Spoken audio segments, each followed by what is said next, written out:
শাব্বাস Bangladesh cricket বোর্ডের president Aminul Islam বুলবুল।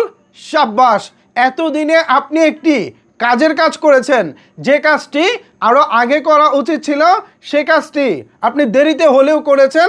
এখন মনে হচ্ছে আপনি বর্তমান বাংলাদেশ ক্রিকেট বোর্ডের যোগ্য প্রেসিডেন্ট। কি করেছে তিনি একটু আপনাদেরকে জানিয়ে দেই, তারপর এ বিষয়ে বিস্তারিত আলোচনা করব। ভিউয়ার্স, এখন থেকে ইউটিউবার ও কন্টেন্ট ক্রিয়েটরদের স্টেডিয়ামে প্রবেশ করতে দিব না বিসিবি। ইউটিউবার এবং কন্টেন্ট ক্রিয়েটর বলতে বোঝানো হচ্ছে যারা ফ্রিল্যান্সার সাংবাদিক আছে, যেমন কুখ্যাত আজিম, মালাউট নোমান, তারপর দারায়াসি চৌধুরী, এরকম বেশ কয়েকজন কুখ্যাত ক্রীড়া সাংবাদিক আছে যারা ঘরে বসে ড্রয়িং রুমে বিসিবিকে নিয়ে নানা অপতথ্য ছড়ায়, বিসিবির সংবাদ সম্মেলনে দাঁড়িয়ে গুন্ডামি করে। সেই সব সাংবাদিকদেরকেই বলা হচ্ছে মূলত ইউটিউবার এবং কন্টেন্ট ক্রিয়েটর। এখন থেকে ইউটিউবার ও কন্টেন্ট ক্রিয়েটরদের স্টেডিয়ামে প্রবেশ করতে দিব না বিসিবি। বিসিবির কাছে নিবন্ধিত টিভি চ্যানেল ব্যতীত যে কেউ চাইলেই এখন আর সংবাদ সম্মেলন কিংবা ম্যাচ কাভার করতে পারবো না। বিসিবির এই সিদ্ধান্তে দর্শক হিসেবে আপনারা কিভাবে নিচ্ছেন বা আপনারা কি ভাবছেন? আসলে আমি যদি সাধারণ দর্শক হিসেবে বলি তাহলে আমি বলবো চমৎকার একটি সিদ্ধান্ত হয়েছে, চমৎকার। আমার যে কী যে ভালো লাগছে আমি আপনাদেরকে এটা বলে বোঝাতে পারবো না। আরে কিরে ভাই, সাংবাদিক নামে এরা কলঙ্ক ভাই, জানেন?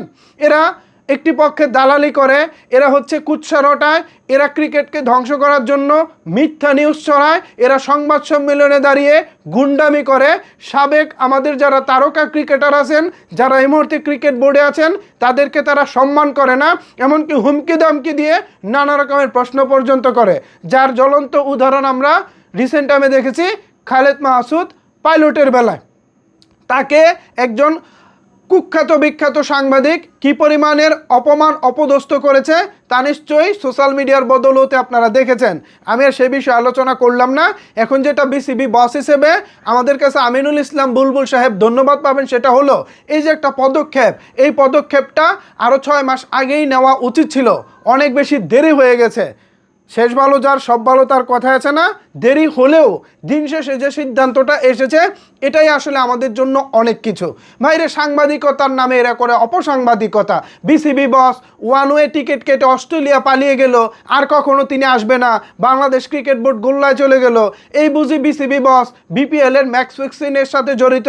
তারপর কোন ক্রিকেটার কোন জামা পরে এসেছে, কোন জুতা পরে এসেছে, কোন সানগ্লাস পরে এসেছে, রিক্সায় করে এসেছে নাকি ব্যক্তিগত গাড়িতে চড়ে এসেছে নাকি উবারের গাড়িতে এসেছে, নানা রকমের মানে কি বলবো ফালতু নিউজ। ক্রিকেটের কোনো নিউজ নাই।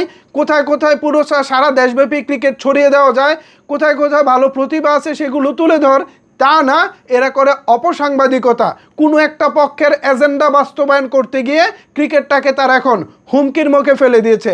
কন্টেন্ট ক্রিয়েটর নামক এসব সাংবাদিকদের এখন থেকে আর স্টেডিয়ামে ঢুকতে দেওয়া হবে না। আমি বিসিবির এই সিদ্ধান্তকে সাধুবাদ জানাচ্ছি, ধন্যবাদ জানাচ্ছি। ভিউয়ার্স, এ বিষয়ে আপনাদের মতামত কি জানাতে পারেন নিচের কমেন্টস বক্সে। ধন্যবাদ সবাইকে এতক্ষণ আমার সাথে থাকার জন্য।